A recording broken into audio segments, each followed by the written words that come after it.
अध्यक्ष महोदय, जब सरकार झूठी और कायर हो तो वे बहादुर से बहादुर सेना के साहस और पराक्रम को भी कमजोर कर देती है। देश को प्रतिशोध के साथ साथ सबके प्राणों की रक्षा का प्रण चाहिए। सेना की शक्ति के साथ सरकार की सच्चाई भी चाहिए। महान देशभक्त शहीद इंदिरा गांधी जी, जिन्होंने सफल कूटनीति के बल पर अमेरिका के राष्ट्रपति निक्सन का मुकाबला करके पाकिस्तान का विभाजन करवाया, बांग्लादेश बनाया, 1 लाख पाकिस्तानी सैनिकों को आत्मसमर्पण करने पर मजबूर किया, उन्होंने कभी इसका श्रेय लेने की कोशिश नहीं की। ऑपरेशन सिंदूर का मकसद अगर पाकिस्तान को सबक सिखाना था तो शायद ये मकसद अभी अधूरा है, क्योंकि हमारी कूटनीति विफल रही है। इसका प्रमाण यही है कि ऑपरेशन सिंदूर के बाद एक पाकिस्तानी जनरल, जिसके हाथ खून से रंगे थे, अमेरिका के राष्ट्रपति के साथ बैठकर लंच खा रहे थे। अगर ऑपरेशन सिंदूर का मकसद आतंकवाद को खत्म करने का था तो पाकिस्तान को संयुक्त राष्ट्र के आतंकवाद विरोधी समिति का अध्यक्ष चुने जाने से इस मकसद को धक्का लगा है। इसकी जिम्मेदारी कौन लेगा? क्या हमारे प्रधानमंत्री लेंगे? क्या उनमें ये हिम्मत है? नहीं है। अगर इस ऑपरेशन के दौरान हमारे जहाजों का नुकसान नहीं हुआ तो सदन में इसे साफ साफ कहने से क्या डर है? क्यों नहीं कहा है? कल भी रक्षा मंत्री जी ने कहा कि हमारे इंफ्रास्ट्रक्चर का नुकसान नहीं हुआ, तो जहाजों के बारे में भी बता दें, साफ साफ बता दें, क्या हर्ज है? सच्चाई तो है। सवालों से बचने के लिए ये सरकार हमेशा प्रयास करती है। इसकी राजनीतिक कायरता बेमिसाल है। देशवासियों के प्रति जवाबदेही का एहसास ही नहीं है। सच्चाई ये है कि इनके दिल में जनता के लिए कोई जगह नहीं है। सब राजनीति है, सब पीआर है, सब प्रचार है, सब पब्लिसिटी है।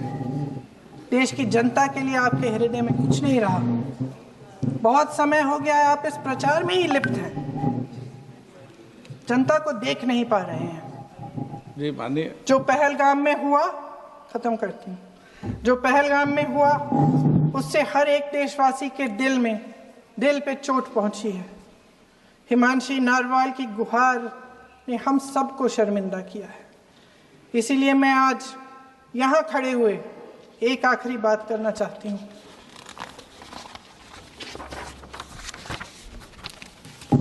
इस सदन में लगभग सभी के पास सुरक्षा है, सुरक्षा की व्यवस्था है। हम जहां भी जाते हैं हमारे साथ सुरक्षा कर्मी आते हैं। आपको भी मिल जाएगी, आप मंत्री बन जाएंगे, आपको भी मिल जाएगी। मैं मजाक की बात नहीं कर रही हूँ, थोड़ा सा धैर्य रखिए। उस दिन पहलगाम में 26 परिवार उजड़ गए। 26 लोगों को अपने परिवार के सदस्य के सामने मारा गया। 26 बेटे, पति, पिता गुजर गए। उनमें से 25 भारतीय थे।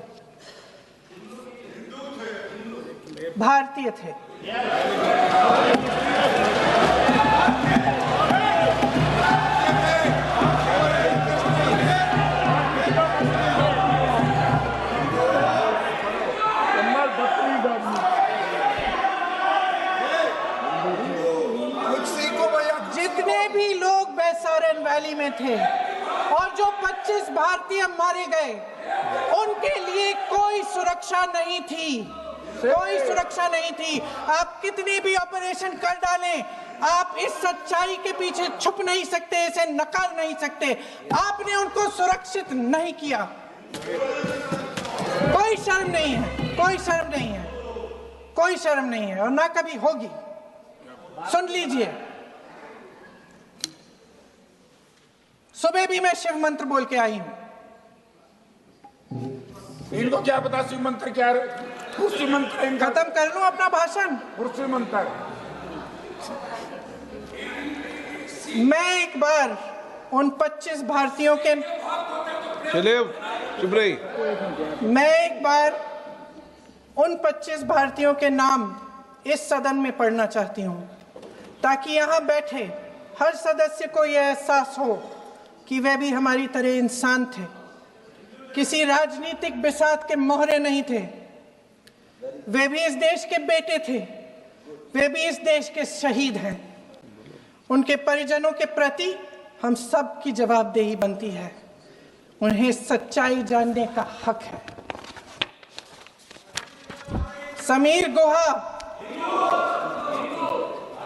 भारतीय, बिट्टन अधिकारी, मनीष रंजन, हेमंत सुहास जोशी, विनय नारवाल, सुशील नथनियल, अतुल श्रीकांत मोने, सैयद आदिल हुसैन शाह, माननीय मंत्री रामचंद्रन, संजय लक्ष्मण लेले, माननीय प्लीज दिनेश अग्रवाल, दिलीप दिल से, प्रशांत कुमार सतपति, JS चंद्रमौली।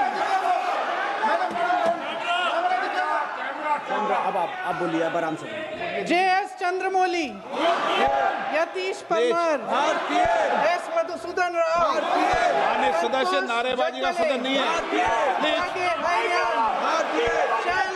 शैलेश कलाटिया, ये तरीका ठीक नहीं है आपका। मंजुनाथ राव, कौस्तभ गनबोटे, शुभम द्विवेदी। जय हिंद।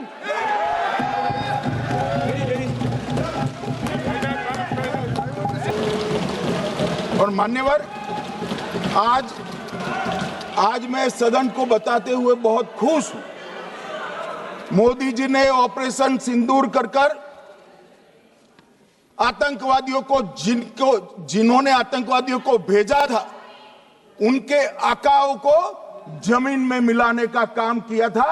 सेना और सीआरपीएफ ने वो आतंकवादियों को भी समाप्त कर दिया। और मान्यवर,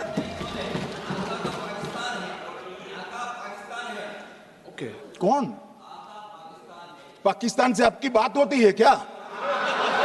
अरे बैठ जाओ भाई।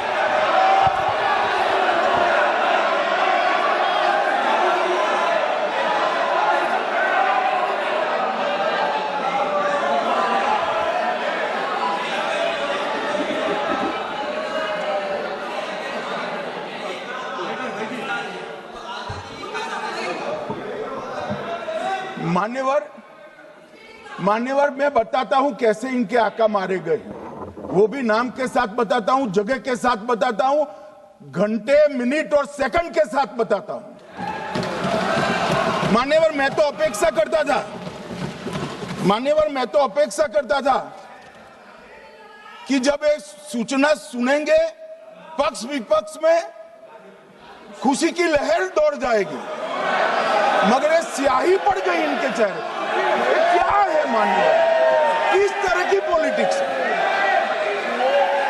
भाई, आतंकवादी मारे गए, आपको इसका भी आनंद नहीं है?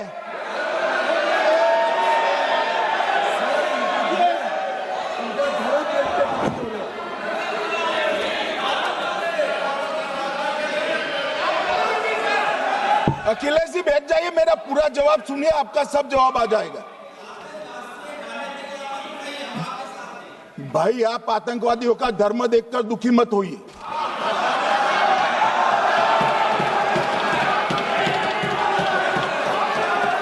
अखिलेश बैठ जाइए यार।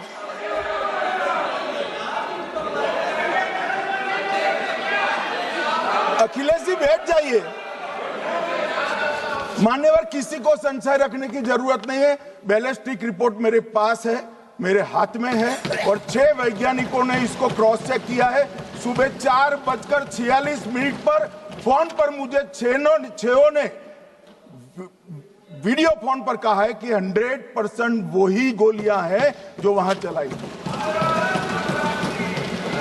मान्यवर,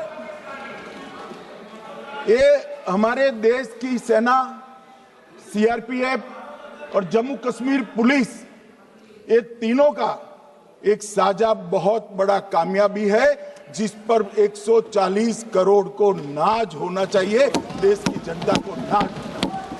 मान्यवर, मैं तो गया था वहां पर जब ये घटना हुई। दूसरे दिन इनके परिजनों को मिला था। 6 दिन की शादी वाली बच्ची विधवा होकर मेरे सामने खड़ी थी। आज तक मैं वो दृश्य नहीं भूल सकता।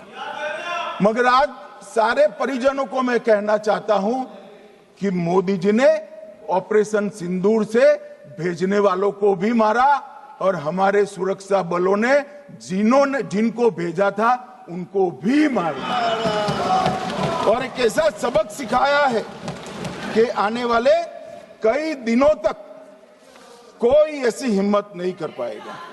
मान्यवर, मैं थोड़ा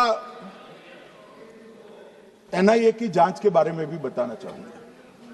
मान्यवर, जिस दिन लश्कर ए तोयबा ने और इसके आउटफिट TRF ने इसकी जिम्मेदारी ली, उसी दिन हमने तय कर लिया था कि ये जांच एनआईए को सौंप दी जाएगी, क्योंकि एनआईए आतंकवाद के केसों की जांच के लिए, वैज्ञानिक तरीके से जांच करने के लिए और सजा कराने के लिए महारत हासिल की हुई विश्व मान्य एजेंसी है, जिसका सजा कराने का दर 96% से ज्यादा है। मान्यवर, हमने तुरंत ही इसकी जांच एनआईए को दे दी।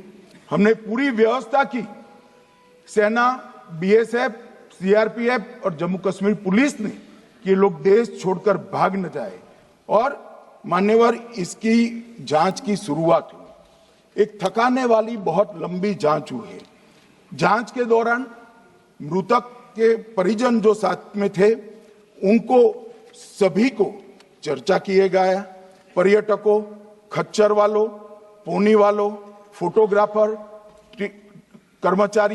कर्मचारियों, विभिन्न दुकान में काम करने वाले लोगों, कुल मिलाकर 1055 लोगों की लंबी 3000 घंटे से ज्यादा पूछताछ इंफॉर्मेशन के लिए की गई और इस सबको वीडियो पर रिकॉर्ड कर दिया गया। और